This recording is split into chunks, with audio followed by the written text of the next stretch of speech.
अब हम पढ़ेंगे थ्योरम नंबर 7। तो थ्योरम नंबर 7 कहता है the angle subtended bye an arc at the center is double the angle subtended by it at any point on the remaining part of the circle। तो आपको ये बता दें, ये थ्योरम बहुत बहुत बहुत इंपॉर्टेंट है, सबसे इंपॉर्टेंट थ्योरम है, ये बहुत इंपॉर्टेंट है।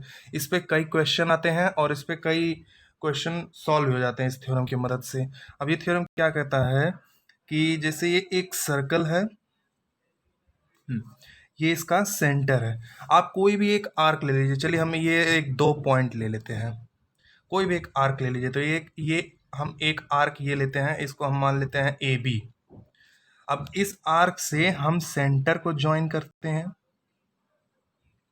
और फिर इसी आर्क से, इसी 2 पॉइंट से हम किसी भी ये जो रिमेनिंग सर्कल है, ये जो मेजर आर्क है, इस पे हम कोई भी इसको टच करा देते हैं किसी भी पॉइंट पे। सपोज करिए हम यहाँ टच करा दिए इसको, ये यहाँ से टच कर, आप कहीं भी टच करा सकते हैं, कहीं भी।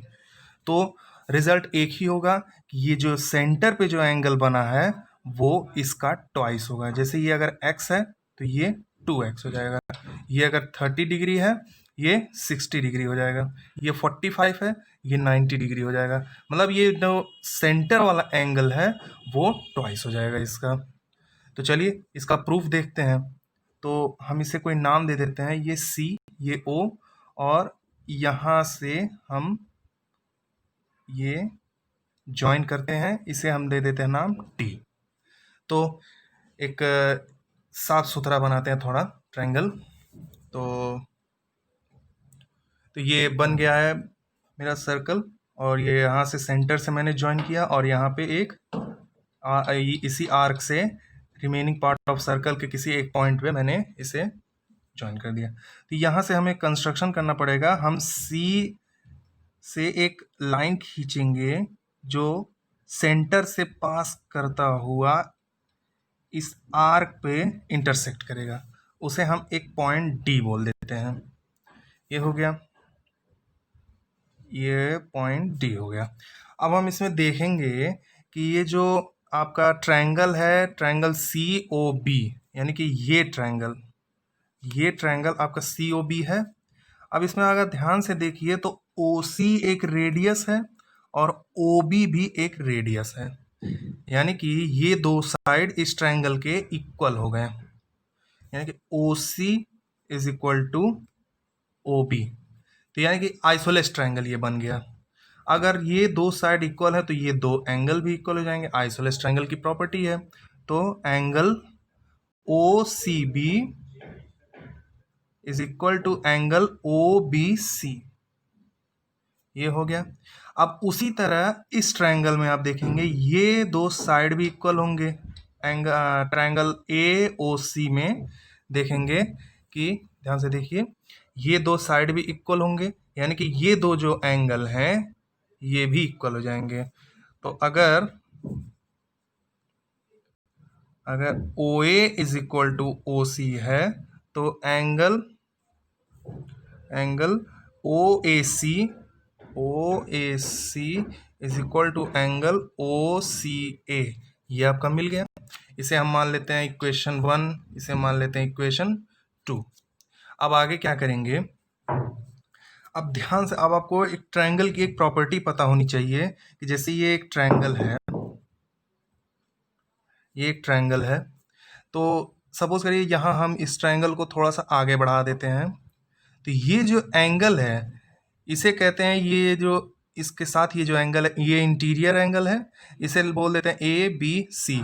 तो ये जो एंगल है वो angle interior angle of C का एक्सटीरियर एंगल है, ये इस एंगल का एक्सटीरियर एंगल है।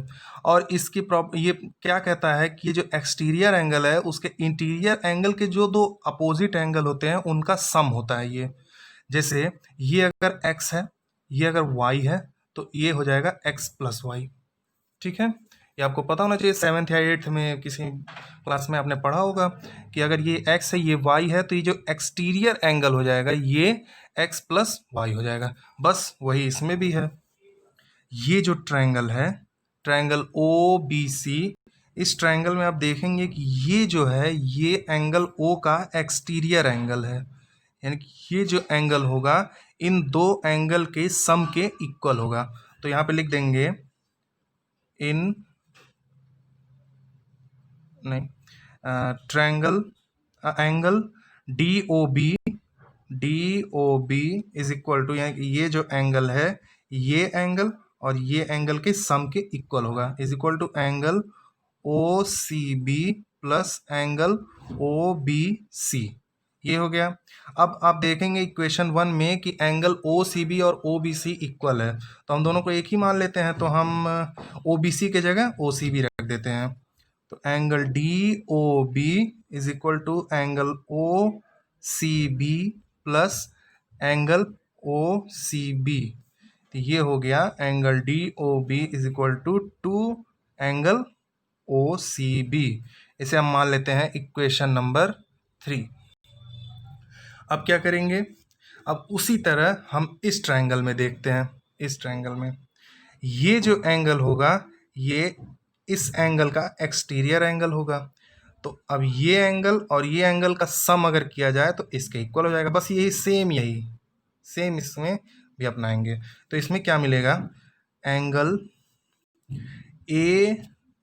ए ओ डी, यानी कि ये angle A O D is equal to angle O A सी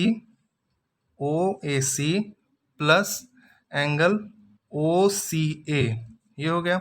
अब हमने ऊपर देखा ही है कि ओ A C is equal to O C ए, तो हम पुट कर देते हैं क्या, ओ ए सी की जगह ओ सी ए हम रख देते हैं। A O D is equal to O A C के जगह हम रख देते हैं एंगल ओ सी ए, और ये एंगल ओ सी ए है ही, तो angle A O D is equal to angle O C A. ये हम मान लिए इक्वेशन 4। अब हम इक्वेशन 3 और इक्वेशन 4 को ऐड कर देते हैं। तो ऐड करने पे मिलेगा क्या, angle D O B plus angle A O D is equal to angle O C B plus angle O C A. अब इसमें से 2 कॉमन लेते हैं तो angle O C B plus angle O C A, ये मिल गया आपको। अब यहाँ पे ध्यान से देखेंगे तो ये angle D O B plus angle O A D यहाँ पे है। इस ट्रायंगल में देखेंगे एंगल डी ओ बी, यानी एंगल डी ओ बी यानी कि ये एंगल, और एंगल ए ओ डी यानी कि एंगल ए ओ डी यानी कि ये एंगल। तो इन दो एंगल का अगर सम करेंगे तो ये पूरा एंगल मिल जाएगा हमें, यानी कि इन दोनों एंगल का सम हो जाएगा ए ओ बी के बराबर। तो ये हो गया आपका एंगल ए ओ बी के बराबर। नहीं समझ में आया तो फिर से देखिए, angle D O B plus angle A O D, तो एंगल डी ओ बी ये है और एंगल ए ओ डी ये है, दोनों को अगर सम करेंगे तो ये पूरा एंगल ये बन जाएगा, तो एंगल ए ओ बी। ठीक है। अब उसी तरह इसमें देखिए angle O C B plus angle O C A. अब यहाँ पे है, यहाँ देखिए एंगल ओ सी बी यानी कि ओ सी बी यानी कि ये एंगल ओ सी बी और एंगल ओ सी ए यानी कि ये एंगल, इन दो एंगल को जोड़ेंगे तो ये पूरा एंगल हमें मिल जाएगा, पूरा एंगल मिल जाएगा। तो ये क्या हो गया, एंगल ए सी बी। मिल गया ये आंसर इसका। तो angle A O B is equal to angle A C B, यही हमें प्रूव करना था, प्रूव हो गया बस। बढ़ते हैं अगले थ्योरम पे, theorem number 8। Angles in the same segment are equal. इसका मतलब है कि जैसे ये एक सर्कल हो गया, ये सेंटर, और यहाँ हम एक पॉइंट, 2 पॉइंट ले लेते हैं, एक आर्क, ये एक आर्क हो गया। इसका कहने का मतलब ये है इस थ्योरम का कि यहाँ हम इस 2 पॉइंट से एक बनाते हैं, इंटरसेक्ट करते हैं एक सर्कल पे, इसको ऐसे, और यहाँ पे पहले यहाँ से एक लाइन बना देते हैं, ये कॉर्ड हो गया। फिर यहाँ से ये 2 पॉइंट से एक लाइन यहाँ पे ज्वाइन कर देते हैं। फिर उसी 2 पॉइंट से एक और लाइन हम ये जो मेजर आर्क है, ये जो सेगमेंट है, ये सेगमेंट, ये माइनर सेगमेंट नहीं, यहाँ पे किसी आर्क पे हम पॉइंट नहीं ज्वाइन करेंगे, इनमें से किसी एक पॉइंट पे हम लाइन ज्वाइन करेंगे। सपोज करिए हम यहाँ ज्वाइन करते हैं इससे, तो ये यहाँ से हम इसको ऐसे ज्वाइन करते हैं और एक पॉइंट यहाँ से। तो ये थ्योरम कहता है कि अगर सेम आर्क से अगर हम सेम सेगमेंट पे कोई मतलब लाइन बनाएं, सबटेंड करें एंगल को, तो ये जो 2 एंगल होंगे ये इक्वल होंगे। हाँ, सेम सेगमेंट पे, ये याद रखिएगा, सेम सेगमेंट पे, नहीं कि यहाँ इसी पॉइंट से यहाँ पे बना दिए तो ये इसके इक्वल, नहीं, ये गलत हो जाएगा। सेम सेगमेंट पे अगर बनाएंगे तो वो 2 एंगल इक्वल हो जाएंगे। अब हम मान लेते हैं यहाँ सेंटर, इसका प्रूफ देखने के लिए ये हम यहाँ सेंटर मान लेते हैं, तो यहाँ इसी आर्क से हम इसी सेंटर को भी ज्वाइन कर देते हैं, इस सेंटर को भी हम ज्वाइन कर देते हैं। फिर उसके बाद क्या है, हमने पिछला थ्योरम पढ़ा है, उसी बेसिस पर है ये हम मान लेते हैं O, इसे मान लेते हैं A B और ये C D। अब हमें याद होगा पिछला थ्योरम क्या कहता है कि हम किसी भी आर्क से सेंटर पे बनाते हैं और किसी उसी आर्क से अगर रिमेनिंग सर्कल पे हम बनाते हैं तो जो सेंटर वाला एंगल होता है वो ट्वाइस होता है उसका। तो अगर इसका और इसका कंपैरिजन करें तो angle AOB is equal to angle is equal to angle, ये कौन सा एंगल है, ADB, एंगल ADB, ये हो गया इक्वेशन 1। अब इन दो एंगल का कंपैरिजन करते हैं तो angle AOB is equal to 2 into angle ACB, ये हो गया equation 2।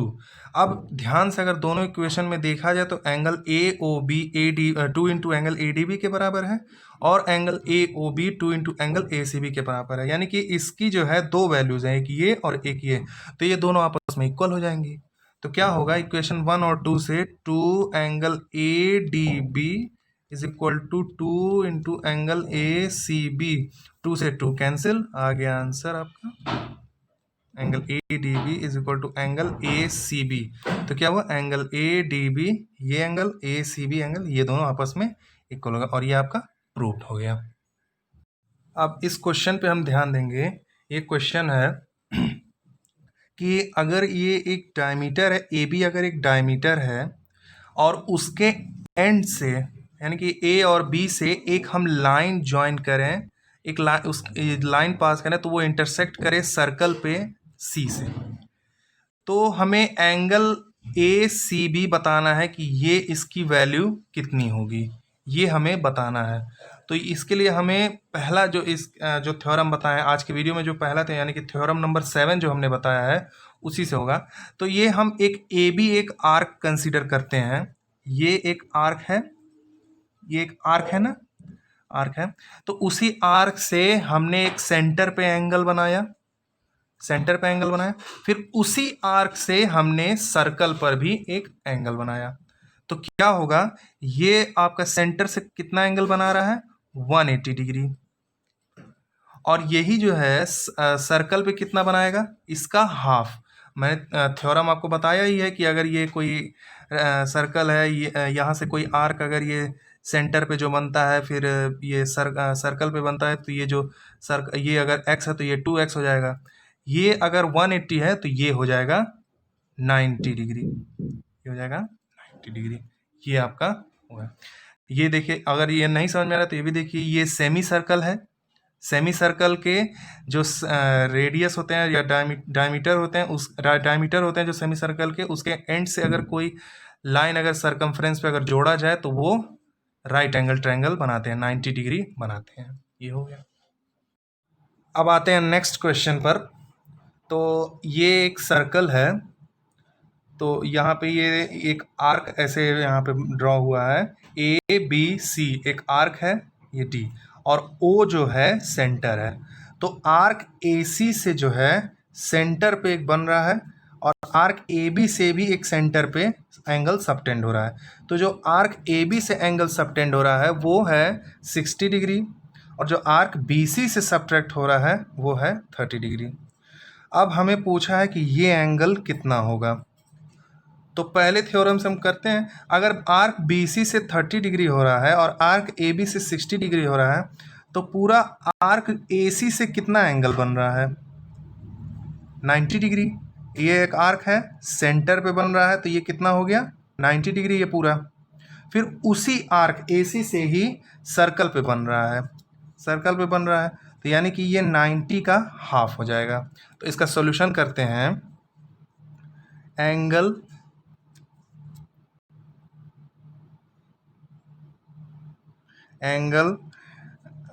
A O C is equal to angle A O C is equal to angle A O B plus angle B O C, angle B O C.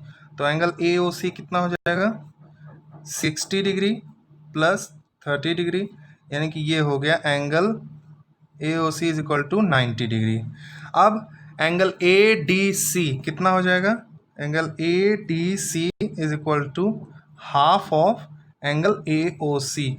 ये angle इसका आधा है, centre पे ये subtend जो कर रहा है उसका आधा है, यानी कि angle A D C is equal to half into 90 degree, और ये हो गया 45 डिग्री।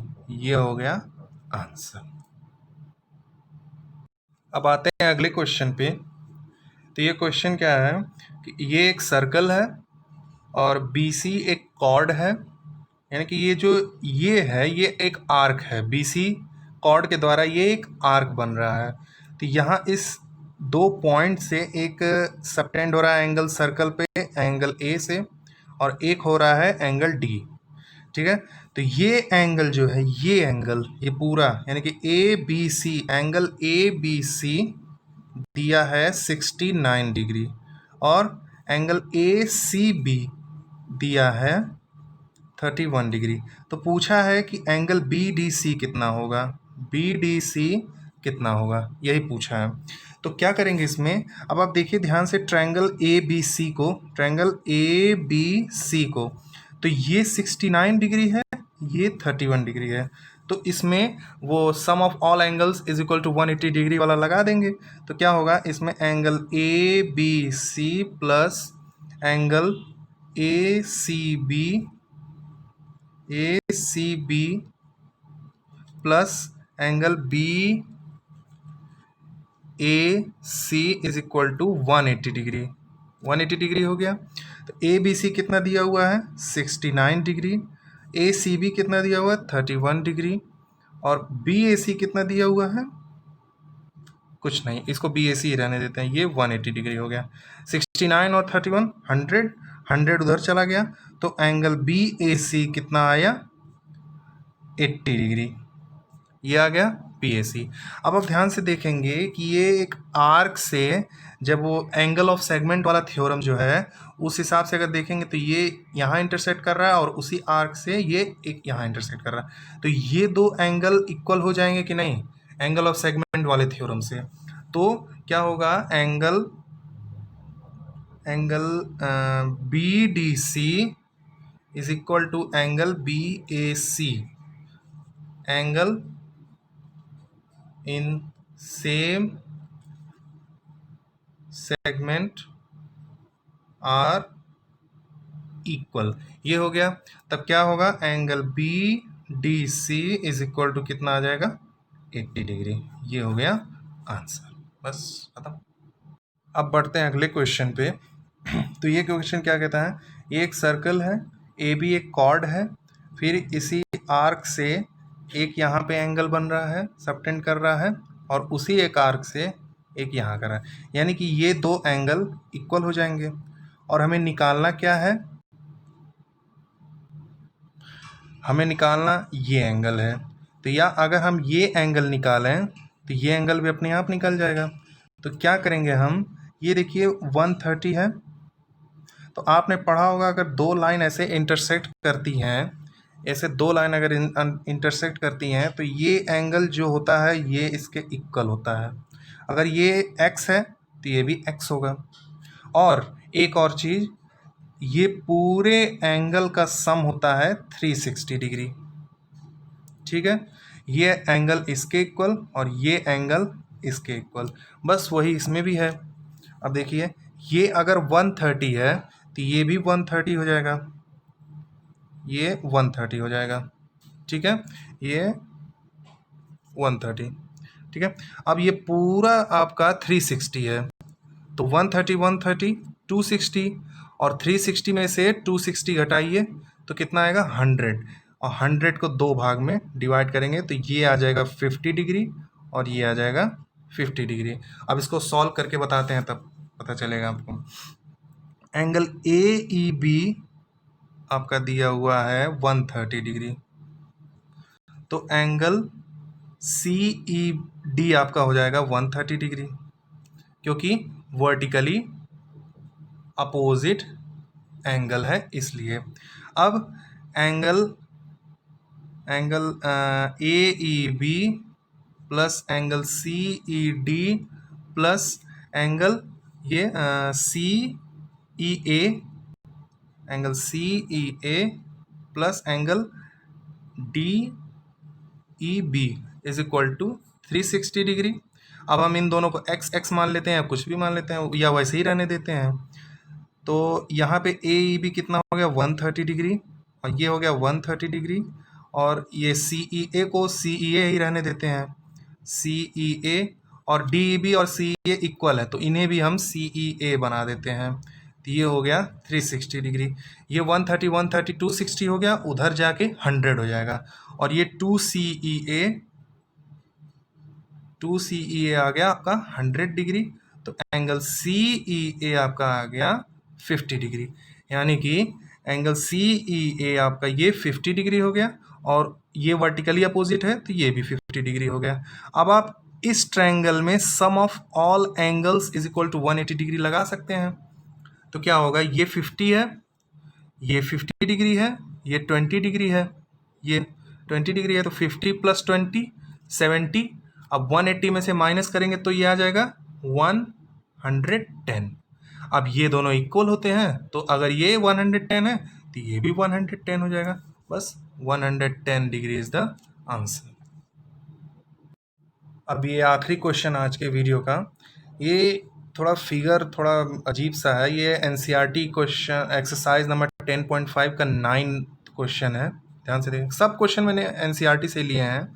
तो ये फिगर देखिए क्या है, ये दो सर्कल है इंटरसेक्ट कर रहे हैं बी और सी पे, यहाँ से ये एक पॉइंट ऐसे ये यहाँ पे हुआ, ये इंटरसेक्ट, ये इससे ज्वाइन हुआ, ये यहाँ इससे, ये इससे। तो ये कह क्या रहा है कि हमें प्रूव करना है कि ये एंगल इसके इक्वल प्रूव करना है इसको, यानी कि angle A C P is equal to angle Q C D, हमें ये प्रूव करना है, ये हमें प्रूव करना है। तो क्या करेंगे इसके लिए, ध्यान से देखिए फिगर को, और अगर ना समझ में आए तो हम आप सीधे एक्सरसाइज 10.5 क्वेश्चन नंबर 9 खोलिए, ये फिगर देखिए, उसके बाद अगर ना समझ में कर ना पाए क्वेश्चन को तो ये मेरा सॉल्यूशन आके देखिए। तो इसे क्या होगा, इसमें हम देखेंगे आर्क ये वाला एपी आर्क, अगर हम देखें एपी आर्क, तो ये दोनों पॉइंट से एक बन रहा है सर्कल पे, ये सी, ये एंगल ठीक है, और उसी पॉइंट से एक बन रहा है बी पे, यानी कि ये दो एंगल इक्वल होंगे कि नहीं, ये दो एंगल इक्वल हो जाएंगे। तो क्या मिला हमें कि angle A C P is equal to angle B P A, P B A. ठीक है, अब अगर एक चीज़ और ध्यान से आप देखें तो हम डी उसी तरह छोटे वाले सर्कल में देखते हैं डी क्यू से, इसे हम मान लेते हैं इक्वेशन 1। अब डी क्यू एक आर्क है, तो यहाँ से देखेंगे इसमें से कि यहाँ से एक यहाँ पे बन रहा है बी पे इंटरसेक्ट कर रहा है एक, और यहीं से देखेंगे कि एक आपका सी पे इंटरसेक्ट कर रहा है, यानी कि ये जो एंगल है इसके इक्वल होगा। ठीक है, तो ये क्या होगा, angle QCD is equal to angle DBQ, ठीक है, एंगल DBQ ये हो गया। इसको हम मान लेते हैं इक्वेशन 1। अब एक चीज़ ध्यान से देखिए, हमने वर्टिकली अपोजिट पिछले क्वेश्चन में बताया था, यहाँ भी वही है। ये देखिए, ये एक लाइन है और ये एक लाइन है, दोनों इंटरसेक्ट कर रहा है इस पे। तो क्या ये दो एंगल इक्वल नहीं हो जाएंगे? ये ऐसे हैं, क्या ये दो एंगल इक्वल नहीं हो जाएंगे? इक्वल हो जाएंगे। तो क्या हमें मिला इसमें कि angle PBA is equal to angle DBQ। Vertically opposite है, ये वर्टिकली अपोजिट है। तो क्या करेंगे हम इसमें, angle PBA is equal to angle DBQ। अब यहाँ पे देखिए, पहले इक्वेशन में एंगल PBA किसके इक्वल है? एंगल ACP के। तो PBA के जगह हम एंगल ACP रख देते हैं, और DBQ किसके इक्वल है? एंगल QCD के। तो हम इसके जगह एंगल QCD रख देते हैं। ध्यान दीजिए, यही हमें प्रूव करना था, प्रूव हो गया। बस बहुत आसान था, बस थोड़ा सा दिमाग लगाना था, ट्रिकी क्वेश्चन था, प्रूव हो गया। अब मिलते हैं अगले वीडियो में, तब तक के लिए बाय बाय।